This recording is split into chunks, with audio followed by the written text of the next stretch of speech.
remember the show, and it was a very good show, called Overnight with Linda Ellerby, which was kind of a wry, tongue-in-cheek look at the news. Yeah. That, for whatever reason, had ended about a year before. So that 1:30 Eastern time slot had been given back to the affiliates. Mid-'80s, you do the Letterman 3-year anniversary show. You're on Letterman, and he puts people in 3 different hospitals because they're going to have the first late-night baby. Only 2 hospitals. The idea was, 3rd anniversary, if a baby was born at Lenox Hill Hospital or Columbia Presbyterian, I think was the other one, and they had me and Vince McMahon staked out in the maternity ward. Just think about that, by the way. Yeah. You and Vince McMahon as the 2 reporters. Before our fates would intersect. Yeah, many years later. Down the road. This is the Bob Costas Interrupt program, right? It's a characterization I think few would share, but it might work for you in this instance. It worked for me. I mean, take a look at the tape when you play it back. Right. How many times did Bob Costas interrupt Vince McMahon before he let him answer the question? So anyway, to see if in fact a baby would be born during this hour that they were taping the show, and if so, that baby would become for life the late night baby and have all manner of perks and benefits for the rest of his or her life. It happened, the baby was born in Vince's hospital. And then when it was over with, even though a baby hadn't been born at my hospital, behind me, all the nurses and doctors and orderlies are celebrating. And then it just occurred to me, I looked back in the camera and I said, meanwhile, the plaintive cries of desperately ill men and women go unheeded. David? Letterman had said to Dick Ebersol, I think Costas could do a late night show. You've stayed up late with Letterman. Now stay up later with Bob Costas. What? A show after Johnny and Dave? Show business people, athletes, they stay up at odd hours. And so they watch the show in disproportionate numbers. People who didn't do TV. Paul McCartney did Later, and he hadn't done any U.S. television in 10 years. Robert Duvall did Later. Paul Simon, Martin Scorsese did Later, and showed it to his film classes at NYU. When did you first understand what the director did? It looks simple, but it's not simple at all. Like, there isn't 5 places to put the camera for this scene. It's one place, and this is the place. Basically, to be a good guest on Later, you had to have a body of work. I wish you the best of luck on this show, and if they try and cancel you, call me. The athletes we interviewed were people that had significant life stories. Mickey Mantle, Hank Aaron. Although baseball was there, some days somebody's going to come along to prove that blacks can play it as well as white, if given the same opportunity. It was that kind of thing. You couldn't just be the hot athlete of the moment. That wasn't reason enough to be on the show. How many years did you do the NBC half-hour show? From 88 to 94, and then I reluctantly left. You know, my kids were really young then. NBC had reacquired baseball, and we still had a run of Olympics coming up, and something had to come off the plate. All right, that does it. Look, I told you people when we ran out of interesting guests to talk to, I'd be out of here, and I meant it. You're going to have to get some other sucker to sit in this chair and talk to the nobodies of the world. I'm out of here. You think you can find me like a really ugly desk? Hi, everybody. I'm Greg Kinnear. I hope you'll tune into my new show Later. It's going to be a lot of fun, and while I'm not really crazy about giving away our little secrets, I suppose one little peek wouldn't hurt anything. Later with Greg Kinnear joins the night shift, NBC. I came off of Doc Soup to go to Later. Life got you down? Social life not quite up to snuff? Try the new Poop Hat. I thought I was going to do like Bob's show. Good luck filling these loafers, pal. Bob Costas is who I took Later over from, and it was just 2 guys talking.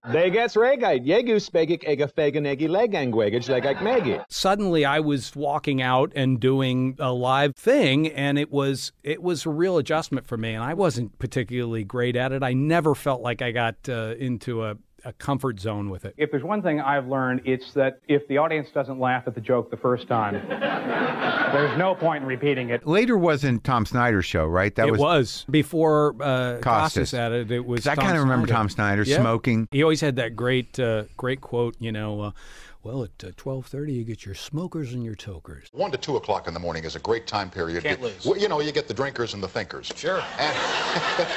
And back in the 70s, we got the smokers and the jokers, you know? Nobody seemed to like to go into that little stage. You know, I think that a lot of them would come off The Tonight Show, and then they'd be walked down that hallway at NBC, and by the time they got down there, it was like, all right, what do you want to ask me? This is my face. This is how I look. If you don't like it, bite me. That was a little longer form than like a Letterman. It was. No, yeah. my God, we had one guest. Are you kidding me? I run out of things to say at this point in the show. I was doing Later, and I'm finishing up my contract at Talk Soup, so I do both, and I was just like... that's a crazy schedule. Yeah, and I have had a couple of meetings with Sidney Pollack on a movie called Sabrina. Don Ohlmeyer let me go do the movie. He said, yeah, go. We'll get you a guest host or whatever, and we'll figure it out. And you're nervous in that seat, man. Go have some fun. See if acting's your thing. How's your talk show doing? I'm acting now. Really? Yeah, I got an Academy Award nomination. You're acting? Yeah, I mean, it's a snap. One minute I'm talking to Tempest Bledsoe at 1:35 in the morning about her dogs or something. Next thing you know, I got a nomination. It's like... God bless you. I did that show, I think, for about a year and a half. It was just time to move on, man. Yeah. This guy's nominated for an Oscar, all right? For what? Talk Soup? Hey, whoa! With Kinnear exiting Later to pursue his burgeoning movie career, the NBC network chose to use guest hosts until a full-time replacement is named. Welcome to Later, the crown and NBC's late-night jewel. We're here with Mr. Wes Craven, one of my favorites. Out of all the people I could have gotten on this show, Tim Allen, Roseanne, everybody wanted to do this show. I said, Jerry wants to do it. And here I am. Just because we're on TV and just because we do records and stuff like that doesn't mean that we're not human beings. Hopefully this right here just be that stepping stone to get everything squashed between the black and the brown. Definitely. You have an unusual name, Kobe. Yeah, it means tender meat. Does it mean tender young meat? Welcome back to Later. I'm Judd Nelson, enjoying a Slim Jim here with the Macho Man. NBC's Later became another quality talk show turned vacuous tribute to Hollywood celebrity. It's different with, celebrities. Even some, get away with murder. After nearly 3 years of weekly guest hosts, NBC has signed VH1 personality Cynthia Garrett. Don't you go away. My next guest this evening has been a familiar face on VH1. Welcome back to VH1's History of Music Video from A to Z. I'm Cynthia Garrett. And recently she became the host of Later. Welcome to Later. I love talking to people and just interacting with different kinds of people. So the great thing about the show is it's pretty eclectic. Right. Like we may go from a writer-director to the sitcom star. You're incredibly positive. I meet a lot of public figures who are sort of like on the downward slope after their success, and they're so bitter and so unhappy, and it's like, yeah, but you had a period where you were able to reach people and make records or make movies, and that's wonderful, and why not celebrate that rather than be bitter about the fact that someone's not doing it anymore? You're in an industry that's so dominated by men. I mean, we both are. But in the rap community, how much harder is it for you to come in off the street and say, okay, wait a minute. Trust me, I mean, I've sat up in record company executive meetings and couldn't even be heard when talked about discussing my album, and I'm like, hello, and like nobody is paying attention to what I have to say. My mom would have been a horrible stage mother. She'll say things like, that was a stupid question you asked in the second segment. Why did you do that? What's the one thing that's illegal that you wish wasn't? The filmmakers have been fairly honest about having to take some creative license. If anybody watches it and is upset enough to want to go and get a book from the library and read about the American Revolution, that's one more book than most people who see movies read. You guys are so new that the whole world's really getting their first glimpse of you now.